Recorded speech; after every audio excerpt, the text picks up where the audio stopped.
My partner had an orgasm today. I know because I gave it to her. I don't mean to boast. How do I know for sure? How can I be certain she wasn't faking it to please me? Oh, I was an orgasm, all right. Full blown, as they say. Orgasm. Ergasm. The entire gasmic thing. One of those lizard brain biochemical electrical impulse deals in which the blood is diverted from less essential organs like the heart, liver, and kidneys to other places in the body, which causes the poor inflicted creature to tremble, moan, rattle, and howl. Earth-shaking, in other words. Unmistakable. Okay, I won't tease you. Here's how I did it. She's been talking about a fruit salad for several days, each time becoming more specific. I said, seemingly an insignificant sound, but I knew how this would play out, that this was really the first note in a magnificent symphony we call the mating dance. She expounded again on the salad, her eyes glistening. Go ahead and pick some up at a deli, I said, I was pretending to read the newspaper. You think they have what I want, she said, a perfect example of what is called a rhetorical question, because by then she'd become fixated on that salad, even graphic as to its exact components. She could see this salad. She could almost taste it. She had to have it. Nothing else would do. She was beginning to fall apart. Not exactly, I said, deep into the sports section, offering her no comfort at all. No, she said, sighing, and even if they did, it wouldn't taste as good as it looked either. It never does. I let that awful truth sink in. You could make some yourself, I said, not looking up, preparing to hear one of her time-tested remarks. You know it never tastes as good when you make it yourself, she said. I know she believes that. So there we were, at an impasse. Okay, I said, after just the right amount of time had passed. You have to be careful about that. Timing is everything, and the timing is not the same for everyone. You pick out the ingredients you want and show me a recipe I can work from, and I'll make it for you. So she did, and I got to work. You might call this the foreplay. Her blood was already beginning to divert. First I had to make a sauce. Juice of a lemon, some sugar, beat 2 eggs, heat in saucepan till it thickens, stirring, yeah. It's another one of those timing things. Add butter and cool.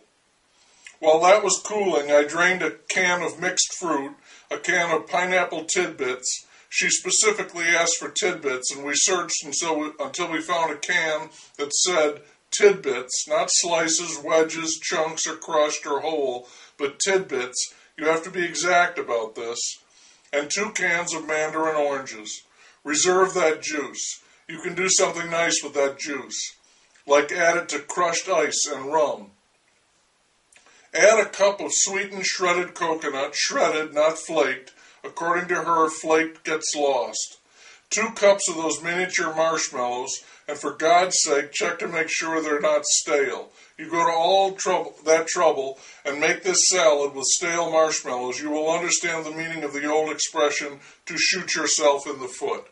Don't do it. 2 cups of Cool Whip. She got the extra creamy Cool Whip. I set that aside and took out a pint of heavy whipping cream. Beat that up into frothy peaks and added powdered sugar with just a touch of vanilla. I'll find something to do with the extra creamy Cool Whip. There is no substitute for the real thing here. It's part of the indulgence factor, so you go with it and hang the recipe. Recipes are a guide, not doctrine. How many times have you heard that? The recipe called for slivered almonds, but she didn't want them. I wanted to put them in. I understood their place in the salad, but she didn't want them, and this wasn't like the whipped cream, so I left them out. You can file that under the things we do for love. I blended the fruit and coconut and marshmallows with the cooled sauce and the whipped cream and put the bowl in the refrigerator. She came home about an hour later, had lunch. I made it for her, a salad, a simple lettuce salad. Yes, I was toying with her, driving her ever higher. When she was done, I pulled the fruit salad out of the refrigerator. Display only. Stirred it. Yes, I was tempting her, teasing her, baiting her, arousing her, which is exactly what I should have been doing. When I judged her blood was fully diverted, I announced that the recipe called for 24 hours of refrigeration before eating. No lie. Which would mean we've got, about 23 hours to go, I said. Now honestly, who could wait that long?